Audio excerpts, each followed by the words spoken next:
అభివృద్ధి సంక్షేమం దిశగా కూటమి ప్రభుత్వం దూసుకువెళ్తుందని సీఎం చంద్రబాబు అన్నారు. స్త్రీ శక్తి పథకం ప్రారంభించినప్పుడు ఆటో డ్రైవర్ల కష్టాల గురించి ఆలోచించామని తెలిపారు.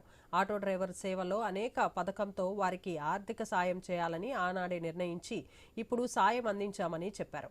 ఆటో డ్రైవర్ల కోసం సంక్షేమ బోర్డు ఏర్పాటు చేస్తామని హామీ ఇచ్చారు. వైసీపీ హయాంలో నిర్వీర్యమైన వ్యవస్థలను తాము అధికారంలోకి వచ్చాక గాడిన పెట్టే ప్రయత్నం చేశామని చెప్పుకొచ్చారు. స్త్రీ శక్తి పథకం ద్వారా మహిళలకు స్వేచ్ఛనిచ్చామన్నారు. గత పాలకుల నిర్లక్ష్యం కారణంగా రోడ్లన్నీ గుంతలు పడ్డాయని ఆరోపించారు. పేదల ఆకలి తీర్చే అన్నా క్యాంటీన్లను కూడా గత పాలకులు మూసివేశారని ఆరోపించారు.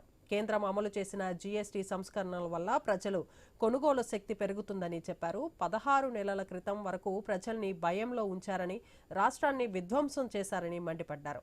పరదాలు కట్టుకుని జనాల్లోకి వచ్చేవారని వ్యంగ్యాస్త్రాలు సంధించారు. పేదల సంక్షేమంలోనూ డబ్బులు నొక్కేశారని అన్నారు. డబుల్ ఇంజిన్ సర్కార్తోనే కేంద్రంలోనూ రాష్ట్రంలోనూ అభివృద్ధి సాధ్యమని ముఖ్యమంత్రి స్పష్టం చేశారు.